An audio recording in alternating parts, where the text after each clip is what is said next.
Hi, welcome to my kitchen. Today I'm going to show you how I make my multigrain rice in a rice cooker. I own very simple rice cooker. It has been with me for 10 years and then very reliable. Every time I use it, it makes a delicious multigrain rice.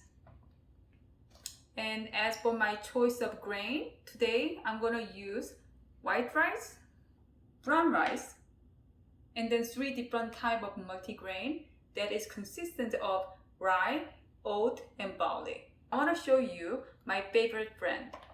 This is my favorite brand of the brown rice, and then that is actually called as 반만미. So it's a mix of brown rice and sweet brown rice. So sweet brown rice is more stickier. It has more like a earthy flavor, but it actually makes rice really good. And then another thing I like to use is white rice that is short grain. Today I'm showing you Japanese brand. This is okay. This is my second favorite. I like actually Ichan rice.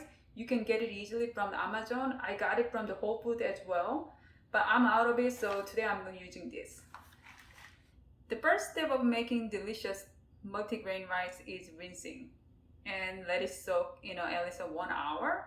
So I'm going to demonstrate how to rinse it. I have a bowl of rice in here with some water, and then just imagine I'm doing it in a sink.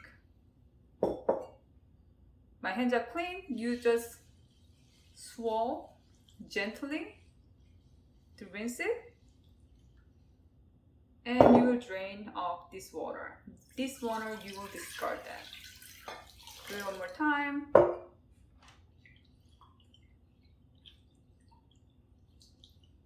Do not wash it too rigorously because we want to make sure that if there's any kind of like dirt or debris or stone, you should be able to actually see that and then discard it while you're rinsing it.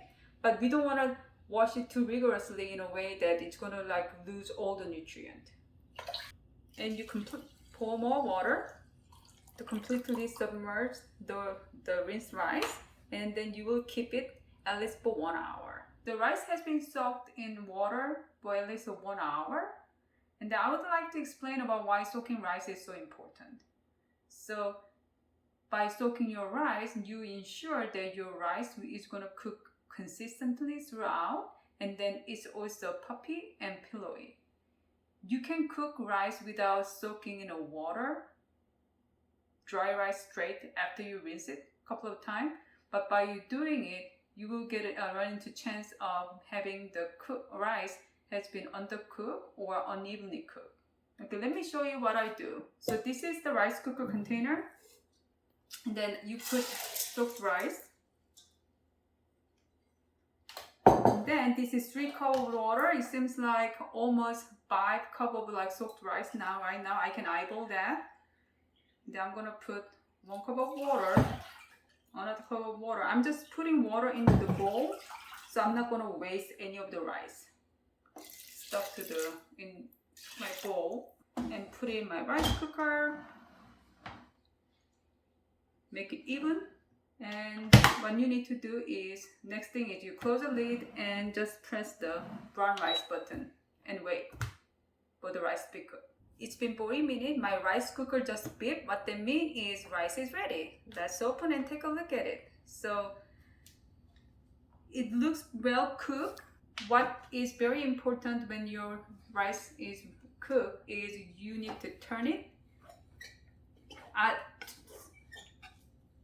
If you do not turn your rice all the way from the bottom to top, what's going to happen is bottom is going to be continuously cook and burn, and then it becomes like cakey and then it clumped together. So it's very important to turn your rice. Okay, so I turn it all. What I'm gonna do is, it looks really good. It's really sticky too. I'm gonna scoop some rice and then put it in my bowl. That should be enough for me. And close it, and then I'm gonna do some taste testing. Look at how delicious it looks.